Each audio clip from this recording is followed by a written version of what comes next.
Opung, soal family office kan Pak Purbaya nggak mau biayain pakai APBN itu. Enggak ada yang salah itu. Ya memang nggak ada yang mau dibiayain. Nanti bagaimana Opung itu pembangunnya dari mana? Apa ya? Skema pembiayaan of family office dari mana? Loh, yang biayai dia sendiri. Kan orang yang taruh duitnya di situ. Dia taruh duitnya di situ di Indonesia. Kita tidak pajakin waktu dia naruh, tapi waktu dia menginvestasikan di proyek-proyek Indonesia gitu yang kita pajakin.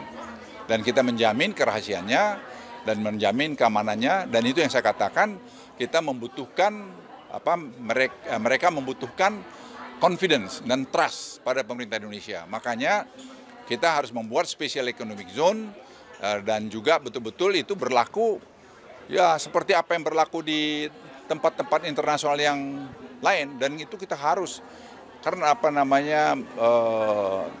betul-betul menggaranti bahwa uang dia itu tidak hilang. Sedang dikerjakan. Sudah ada yang minat? Banyak. Dari negara mana saja? Banyak aja, dari mana aja. Kan orang masa sekarang Singapura mereka capek juga mungkin taruh sana. Di Tiongkok mereka ya kita tinggal nunggu kepres saja. Ada kepres dari Presiden mengenai timnya, dan saya sudah koordinasi dengan Pak Rosan karena dulu saya yang nanganin, jadi supaya berlanjut saya sudah beritahu Pak Rosan, dan Pak Rosan juga sudah sepakat untuk segera kita tangani bersama-sama. Nanti kita lihatlah, sama dengan LRT mungkin ada gap-nya itu berapa triliun, nanti dari situ kita cicil sehingga dengan itu nanti bisa jalan. Tapi ingat ya, tidak ada public transportasi itu di dunia ini yang menguntungkan. Selalu banyak subsidi pemerintah, tapi tentu harus subsidi yang betul-betul terukur. Silakan.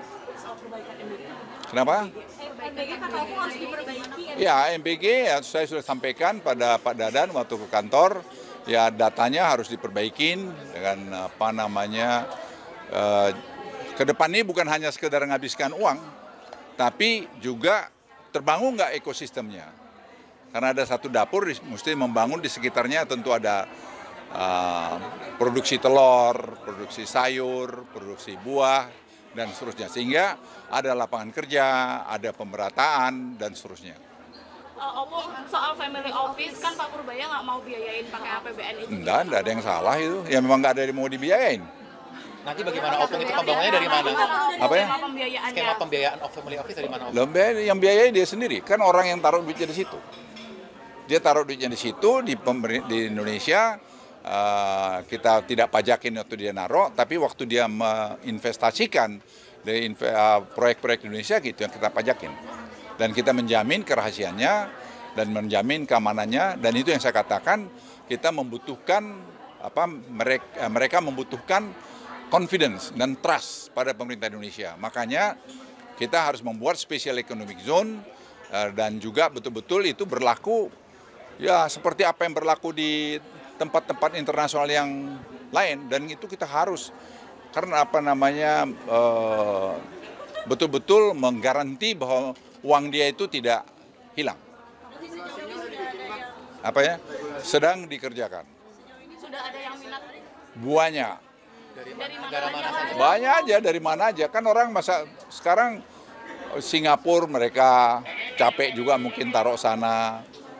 Di Tiongkok mereka ya pikir-pikir kenapa di Tiongkok bisa nggak di Indonesia, dan seterusnya. Banyak sekali. Ada nama-namanya Pak? Nama-nama yang sudah masuk untuk minat masuk siapa Pak? Ya bagaimana mau masuk om barangnya belum jadi. Ya itu sedang kita kerjain. Sekarang saya pikir ya dengan Menteri Keuangan yang baru mestinya lebih cepat. Ya sampai sekarang kita sedang ada 2 tempat, dan nanti kepikiran mereka malah usul bagaimana kalau seluruh Bali dibikin jadi special economic zone. Presiden masih timbang-timbang, ya kalau saya bilang kenapa tidak. Tapi kalau pikiran saya biar dulu kita bikin satu uji coba satu daerah, nanti kalau bagus ya kita nanti scale up. 2 tempat, satunya lagi di mana? Jangan terlalu banyak, satu aja dulu. Tadi 2 tempat, satu lagi di mana? Kan nanti bisa aja. Tapi saya bilang kita ini gini ya, kita jangan terus mau semua nggak jadi satu pun nanti. Apa? Ya bagus, saya kira memang kita juga nggak mau semua maunya dia. Misalnya dia melarang untuk menggunakan kapal berbendera Cina atau buatan Cina. Ini yang buat terakhir ini lebih penting. Nah, saya bilang sama lu, kalau kita pakai gitu, pasti harganya mahal. Harganya mahal, ya kami nanti kena melanggar peraturan kami, undang-undang kami dalam negeri. Itu masih jadi perdebatan juga. Jadi kita juga hal-hal seperti ini, kita harus tegas juga, menunjukkan kita bukan negara ecek-ecek. Kemudian mereka mengatakan, ya saya bilang sama mereka, ya kami punya perjanjian perdagangan yang sudah dengan negara-negara lain, itu juga harus kita hormatin, kita harus lihat. Kalau sampai itu juga melanggar, ya repot dong. Pak, tadi disebutkan kalau misalnya mereka itu menantang kalau ada kapal berbendera Cina, ya berarti Indonesia ekspor ke sana mostly itu kapal berbendera Cina? Ya dia enggak boleh, enggak mesti, kita kan cari yang murah. Masa kita mencari yang mahal? Dia karena berkelahi dengan Cina, lantas kita harus nurut dia, ya enggak lah. Kita harus cari jalan keluarnya. Kita sudah menunjukkan sama dia kok, kita punya bernegara yang berpendirian, Presiden sudah pidato di UNGA, Presiden sudah hadir juga di perdamaian Gaza, apalagi yang harus dibuktikan. Kita punya dignity kok, negara yang berdaulat. Ya, apalagi? Udah.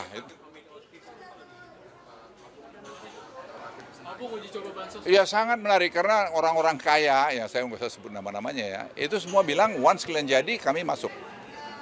Ya, tapi kamu harus pastikan common law. Makanya saya katakan tadi kita koordinasi dengan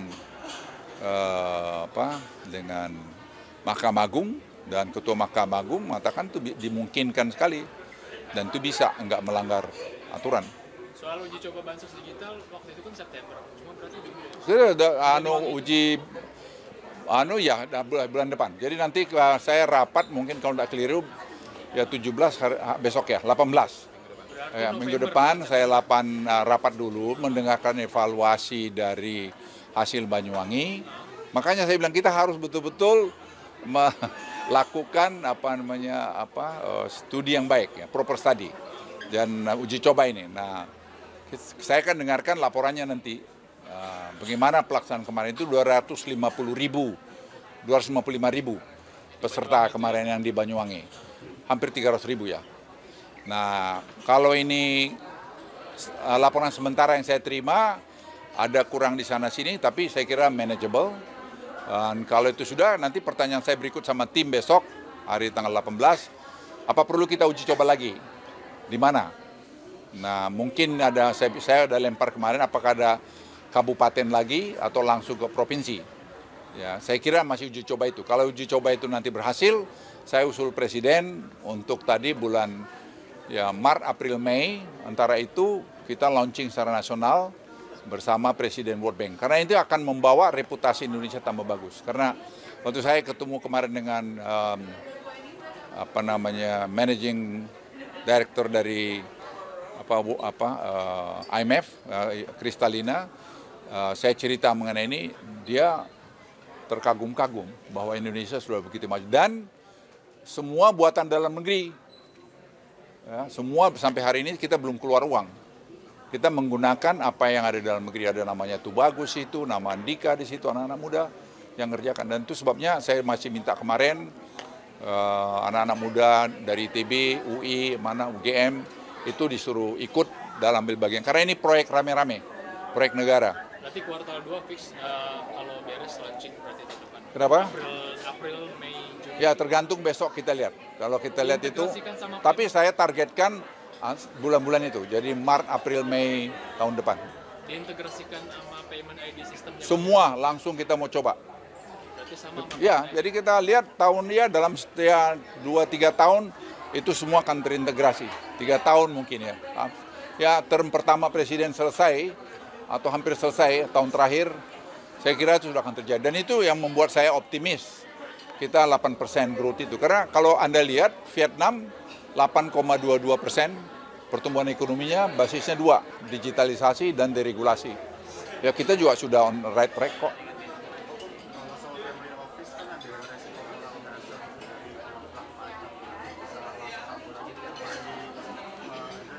Ya kan semua itu sudah ada sistemnya ya. Pengemplang pajak itu, ya dia tidak akan bisa masuk di kita.